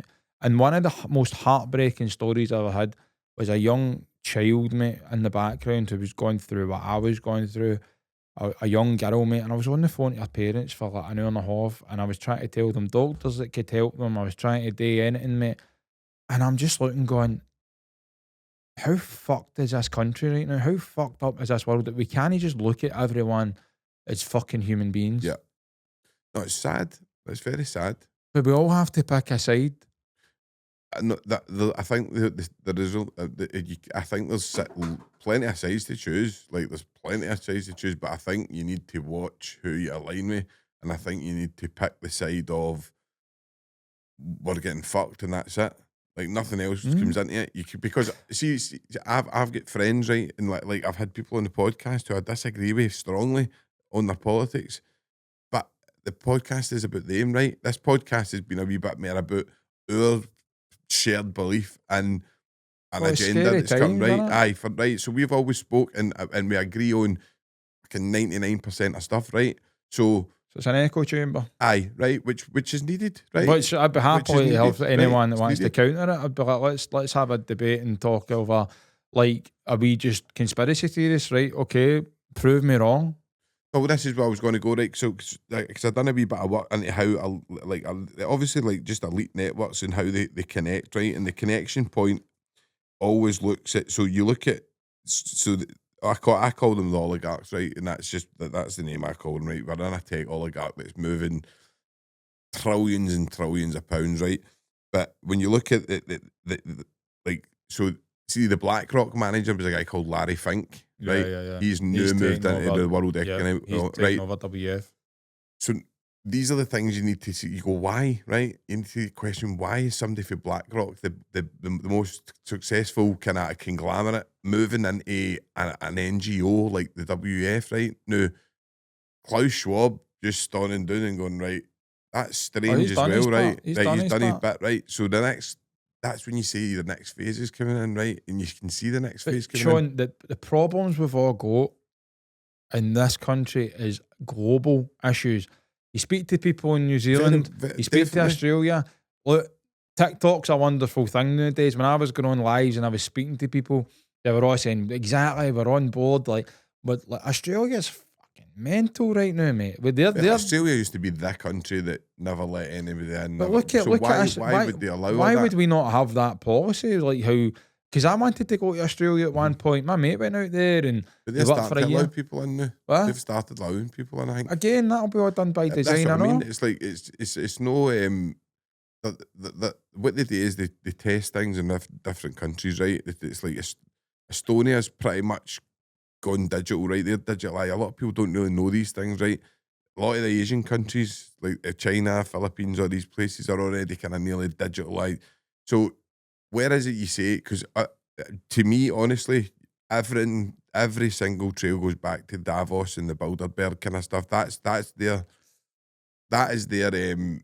Yeah, it's one world government. right. It's simple. So that's It's simple. That's central one point, world right? government. One It's world. their central point, right? It's a central point, and I think people need to look into that more. I only suggest it because it's where all the money and all that. The worry for me is, Sean, it's a simple case of feudalism. You need to bow down to this. So it's like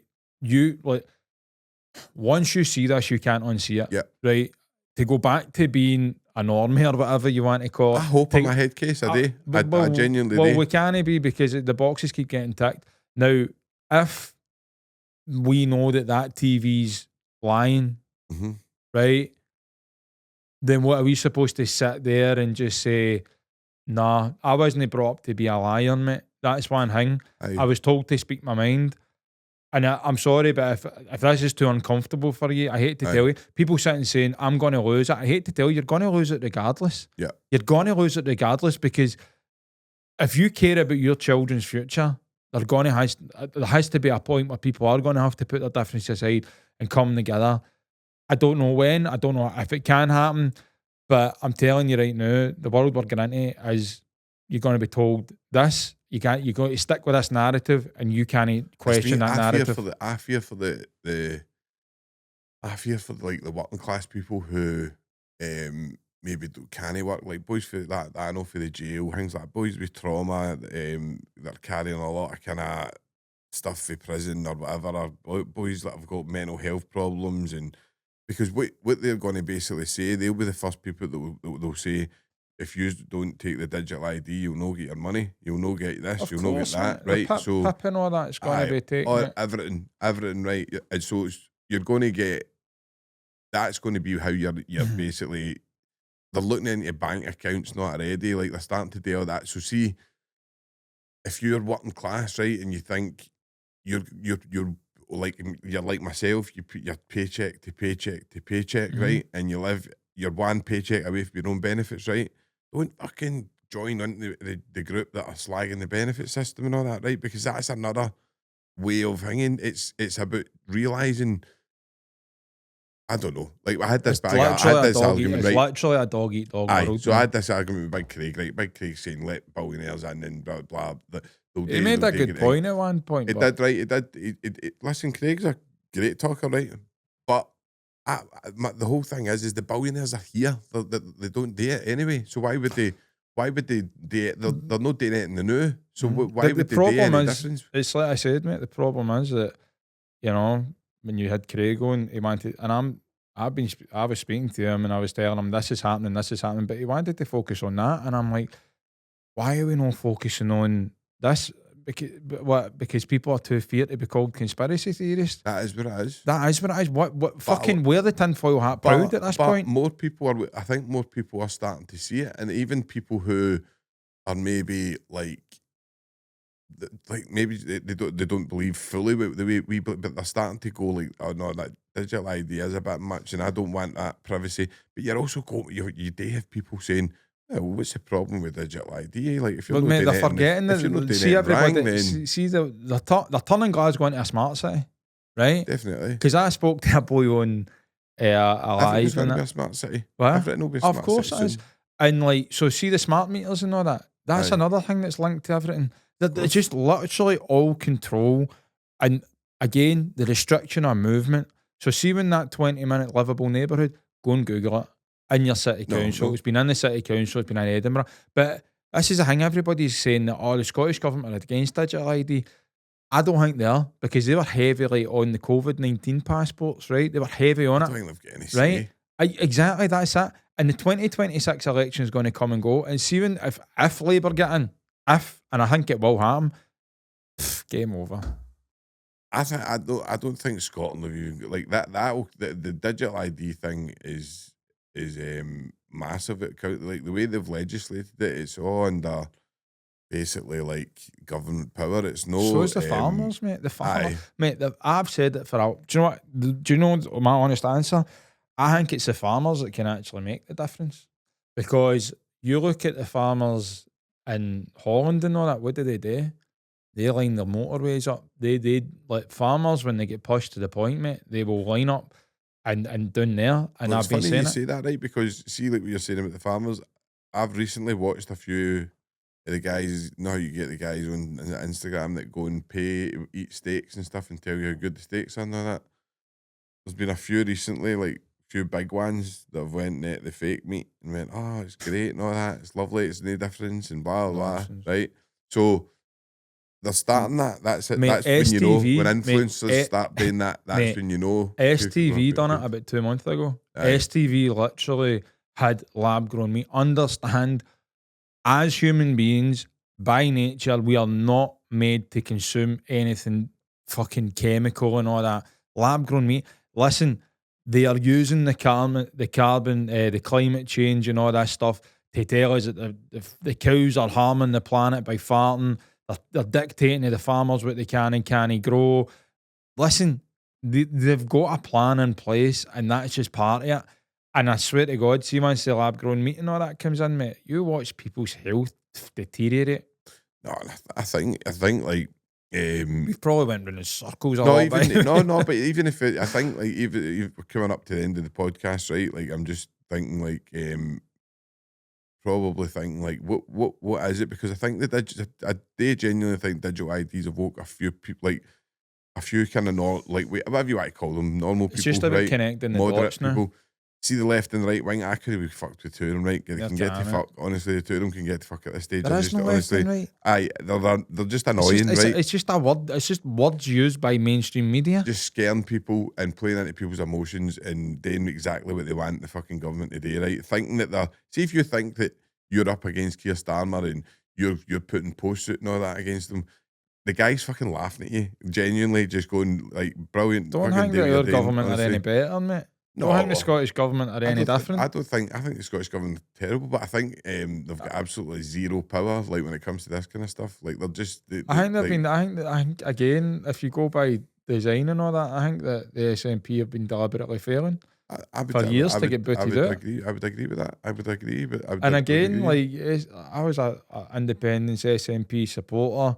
Again, didn't know much about politics. I was just gone with the crowd, if you want to call it, you know what I mean, Sean? I was just, but then you look and go, let's say that we had an independent. This is the thing, like, to go about independence, right? Again, when you know the plan, they're not going to get. What good does it do? We're not going to get independence. If you believe strongly the way I believe things are, or the way these things don't matter. Like left, right, independence, and all that, right? And I'm not saying that is. See if anybody wants to that, they're entitled to their opinion. I'm not saying don't. Like, do you want to know when we talk about independence? When we've got a date for it? We don't have a Aye. date for it. No, and I don't know if we will now, because it's like, And the SNP and the whole, they're quick to blame Westminster for everything. Oh, just Westminster's fault. They never take No. any responsibility for anything. And again, it's just part of this people game. are believing in a guy, right, Farage, who caused Brexit, caused fucking all this to happen, really, right? And it was like that people are starting to believe in reform like that. I don't get it, right? I just don't. To me, it's beyond belief It's why you kind would. of like it's kind of like, you know, reform. It's like I was sitting there, and when reform came out, and they had one of their guys, Lee Anderson, came out in one of his first speeches. We've been great for the Industrial Revolution and Britain for this, and then he came out and went in for vaccines, and I'm sitting there going, "Are you for kidding?" Now, bear in mind when I done that with Sunak, Richard Tice went on the TV, and Farage at that time went, yes, we need to have an inquiry regarding the COVID-19 jags. So I'm sitting there going, do you want to give us a call, mate? Do you want to have a conversation? Nothing. So I've not heard anything for them. And No, they're all. and then again with Trump does some stuff that I was sitting there the other day, and I went into the show, and the guy turned around, and I was like, because I've got something, I need an American plug to convert into a UK plug. And he was like to me, he says, I think a lot of people are moving away from America because of Trump. Mm-hmm. And I went, well, he does some good things, but he does some bad things. But in his eyes, that guy, what I would deem as good, that guy would deem as bad, and what he would deem as, do you know what I mean? This is how I don't know how you can believe like in a world agenda and believe Trump's no part of it. Oh no, 100%. If you know what I mean, like you 100%. can't when you're talking about what I'm talking about, you're all in. It's the whole thing's a Mate, game. it's like he does this, and then like he moved away from the World Health Organization, didn't he? He's pals with Bill Gates. He's Aye, he's and then had every single he's one of sitting them at down Mar-a-Lago. he's sitting down with Bola the other day. That guy, He's a the beast. CEO of honestly. Pfizer. He's sitting down with him, and I'm sitting going, this is fucking confusing. And like I say, I know like Dr. Asim Malhotra, who's meant to be going over to America to work under RFK, and I'm sitting there going, he's compromised. Like RFK used to talk about loads of stuff, and then all of a sudden changed his views like massively. You go and look at RFK 5 years ago, the stuff he was talking if about. they started, they use people, mate, it's simple. They're using people that are very controversial to cause a divide.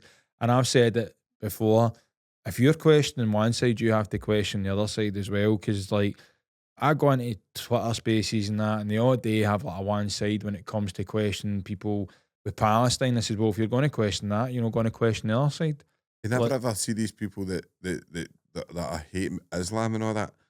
You never see them talk about Saudi Arabia. You never. I mean, they sit and watch all the boxing events in Saudi Arabia. They sit and watch all they go to Dubai and holiday, right? And you're like, what are you talking? Mate, like, you either hate Islam or you don't. As simple as this, the biggest threat to us all is, see that wee fucking circle, that wee multicoloured circle. They've got it at the boxing. It's as if they're laughing at us. They've got that multicoloured circle, and then below it's like a solid. Have you never seen it? It's the agenda. Aye. See that? See that circle? That's the biggest threat to all our freedoms. No, I agree. Listen, like, they're not. If you Saudi Arabia and that are massively involved in things, and the only country that I probably think I think Iran are maybe a threat. I think they're probably just due to proxy of just not being brought into the fold. But I think they are probably next. I don't think they're going to last long. Do you know what I mean? I don't know. This is only. I mean, it's only Iran could be totally part of the plan. Do you know what I mean? Like, it's no. I think these people are that good. People don't realise how good these people are. And see if you work a company, right? Game, mate. See a company, right? See Elon Musk, right, runs a company, right? So he's at the top. People below him are very good, right? They'll run his company for him, right? Then you'll have people below them that'll be running, doing their job, and you'll get people below them that are doing their job, right? That is the way the world works, right? And countries are the same. But people get stuck on country politics. Oh no, Keir Starmer, no. If you think Keir Starmer's a snake's head, honestly, man, you really need to look at yourself in the mirror. See if everybody just, I say, mate, how many times you need to say this? Put your difference aside. Look what they tell us. They tell us this is a plan. They've told us all the structure. We can't sit here and go, they're going to, like last year I was saying there's going to be so much civil unrest into this country. They're using the immigration. I said this last year, 2 years ago. they're going to use the immigration for the digital ID. Boom, where are we at now? They've exactly said that. They've said, and this whole petition that's going around. Do you know how many petitions I've signed in the past regarding the country pulling the COVID jag, the petitions for this? And how many people walked for the Iraq war? It was like, I think it was like 3 or 4 million people went in the street. You know what I mean? And that's what did it do? Nothing. Well, the one that this is a thing, right? People say that, right? The protest work. Well, they do kinda, because see when they were doing the mandatory so they had the mandatory vaccines and they had the passports and all that. So they did. See, the people that need to ignite again was, see the ones that were all marching during the COVID days. Aye. Those people were spot on. They were trying to warn people about the harms of the Jags, and then the NHS and all that. They were making them mandatory. Because I don't know, like who's name? NHS 100k and all that. Right. They were all marching. There's guys that I know called the British Alliance for Freedom, Damon and all that. There's a lassie that works under them. Her name is Fiona Rose Diamond. So she was doing there. I done one of her speeches as well. So I was doing in London. There was like maybe 10,000 there, big screen and all that. This was when I was really ill, January. So, and they're doing another one in, I think they're doing one in October. And again, these are the people that are seeing the bigger picture. And to be honest with you, they're the kind of people that I would rather be aligning with, because it's like I said, the one I was at Liverpool last week, nobody gave a fuck about left and right. We weren't there debating over Palestine and Israel. We weren't there. We were sitting there all worried about our futures. I think there's a lot of people, but because I genuinely, I wish I didn't think like this. I wish I didn't think like that. Honestly, right, I wish I didn't. But do you think there's a lot of people? Because I certainly don't do this just to get fucking views and all that. Like, that's not my gig, right? Look at you started this podcast, right? So you started this podcast because you were talking about the jail, you were talking about, you know, people's mindset and reform and trying to help people, and people will. So when did I start doing mine? So obviously we know James English. Yeah. So I went on to James with my mate Alex Mitchell. The guy had his leg amputated. The one and only podcast that James English couldn't put on his YouTube channel was me and Alex, right? And I'm sitting there going, that's where the word "bring the noise" came from, mate, because like they keep shutting us down, and we need to let people know that these things are harming. So I started doing mine and was interviewing people that were injured from the jag. But as time went on, I started to, you know, like I say, it's a drip feeding exercise, and then once you see it, you'll kind of go, right. But this is the thing: why can't people look at things nowadays, right, and go, right? It's awareness, John. Why? It's a lack of awareness. Why are people? Well, it's not lack of information. No, but it's lack of awareness, because see what you've done, right? You've done like see even after I wanted to talk about miscarriage, and I still do, right? I'll have people miscarriage of justice who's no bother on my podcast, and I talk about it all day. I've had Joe Steele on here. I've had like Patrick McGuire for the Guildford case. I talk about Luke Mitchell. I believe in Luke Mitchell's innocence. So like I will talk about miscarriage of justice with passion, right?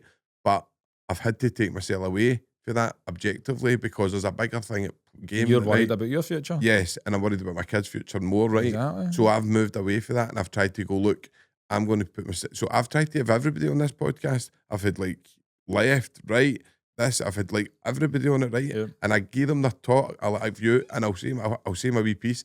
This is the most I've ever spoken about what I believe is happening, and what I think it's just because you're it's like an echo chamber, as you says. But we really need to start draping marches, protests, rallies. That shit doesn't work unless you're coming together for a common purpose.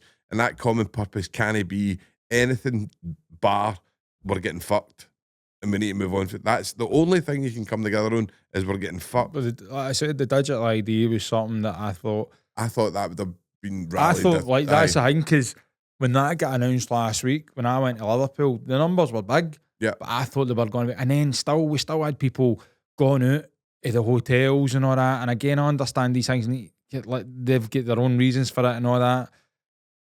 But I was like, the digital ID's been fucking announced. Like, at what point are you going to say, right? This is the thing. It's about choice. If you want to have a digital ID, that's your choice. That's where we're at in this world right now. It's about choice.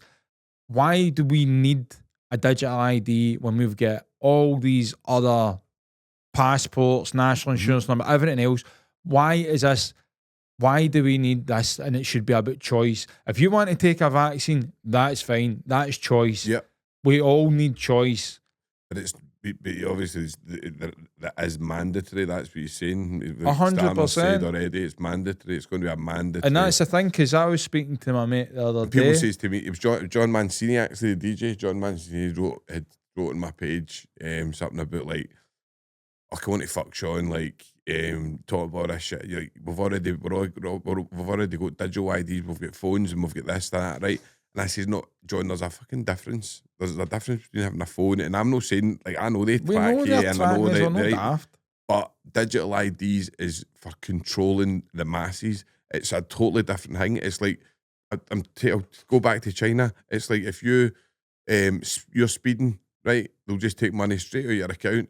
So you don't go to court. If you're jaywalking, they'll take you. Plus, they'll put your face on the scheme. No, there's a guy. I watched a video and he went to China, and I was like, oh my god. And don't get me wrong, it looks clean, it looks safe, and all that. This is the thing. Do you know what I mean? So, but listen, we all want a safe society, Sean. There's no two ways about it. And, you know, but we're all about safety, we're all keeping an eye on kids and all that, right? But again, there's a dark side with children. It's another thing with Neuralink. I know, like, see, I'm spiritual, right? And I believe I believe they're trying to steal our spirits, right? That's what I genuinely believe. Now, we're not going to go into it, but that's what I think the final end game is, right? And that's why I'm so passionate about it, right? Because I don't want that to happen. I think that, but how do you tell somebody that's blind or deaf or whatever, and you've got Elon Musk with a chip that can let you hear, see, walk? Like, I can't tell that person don't take that. Like that's has a that. Do you know what I mean? That's his choice. I mean, or somebody that's going to die. There's a chip, we can put it in you. Somebody with addiction problems, there you go. We can take this, you'll take your addiction away. We can make you happy every day. You'll be happy all day. Right? But that's where it's going. I done a video on it last year, and again, it's trying to make people realise. Like, I done it. It was called "Was Zeitgeist Trying to Warn Us?" And it was last year when I got in, and it was like showing Stammer saying about 2030, and I'm like, this facial recognition isn't for this. It's to keep an eye on us all. And then I was saying about the digital ID and all that, and I'm like, that stuff is not for content and likes. Like, it's about a warning. It's about trying to warn people. And you go back to that video I watched in China. It was frightening, mate. You walked in and it was literally a robot serving you. There was drones flying above your head. You can buy cans of juice, but it just takes out your. But it's like, but again, it's like if anybody, I mean, it's like that. Like they say that, and all. See, when you're awake and you watch movies, it's like they tell you the movies are warning you as well. I agree with that. And you can't. And I sit and watch movies. Like, I think I was watching one. I was watching one the other day, and it was a DiCaprio movie, and he's just another WEF puppet. Know what I mean? And I'm sitting going, they're telling you in plain sight. And once you're awake to this, you see things, you hear things, and you're like, and they're, what's that word? They're programming is slowly. Like, they've been doing it for years. Like, oh, these phones are going to be amazing. You're going to be able to do this, and like, you know what I mean? We've watched the movie. I say it all the time. Demolition Man. Look at Demolition Man. It's going to be the ones that are going to bow down to it up there, but the ones that are down here. Would you go back to the 90s? 100%. I don't know. See, early 2000s, mate. Honestly, the 90s, that like when you had like a phone just to phone somebody. Like, and I mean that like it's 2000, 2003, 2004. I mean, even when you watch like the old raves and all that and old stuff like that, like, and then you see it now, it's like people are just with phones and all that. Do you know what I mean? But I suppose it's like the answer. What is the answer? Right? I don't have the answer. Right? The only answer I can say is we need to awareness. Start to be aware. Research everything. Be your own journalist. Don't listen to some clown that's getting paid at fucking Israel or Saudi Arabia or America or whoever the fuck they're getting paid off. Don't listen to these people. Do your own research. There's plenty of books out there. There's even AI at this moment in time for collating stats and stuff. It can manipulate and all. It can manipulate, but for collating stats and stuff, it's really good. No, for again, I wouldn't believe what it tells you, but I'm just saying, like, for collating stats and stuff. I go back to me. You go and ask AI if the vaccines are saving millions of lives, and it will tell you a different thing. It will. Do you know what I mean? But there's no evidence to say it saved anyone's life. That is fact. So this is what I'm saying. So that AI can only go with what's on out there, right? So it's out there. So it's at this moment in time, you can get good information for it. Do you know what I mean? You can, but it's not that you need to read books and you need to self-educate. You need to educate. I know, obviously, like, oh God, my brains just went there. My brain just went. I was out in Aberdeen. There was this kid, right, and he was in the garage, and it was just, obviously Aberdeen's quite a big university place, and I was like, so he was like, oh, it's nice weather, because the weather was brilliant. And I says, what is it you're planning on doing? I said, I'm not going to imagine you want to be here all your days. And he went, no, I'm learning to be a gaming programmer, right? And I was like, I says, you know, I'm a bit worried about that kid. And he went, what do you mean? I says, that AI can take over. So make people aware of what's to come, and that's the only way we can do that, Sean. And when it comes, and try and watch The Agenda. The documentary by Oracle Films, The Agenda, it tells you everything. And the reason that is, I know the guys, I know Phil and I know Mark Sharman. I know these guys, and they done a documentary I was in called Safe and Effective, a Second Opinion. It was ripped down multiple times, mate. But no, it's a great documentary. It's factual. It's telling in plain sight. But look, I know you need to finish this up, mate. No, listen, John, thank you very much. I appreciate coming on, and listen, I maybe not be the last time you're on social bring sessions, noise, but bring the noise, mate. But right, mate, all the best, man, bro. Cheers. Oh.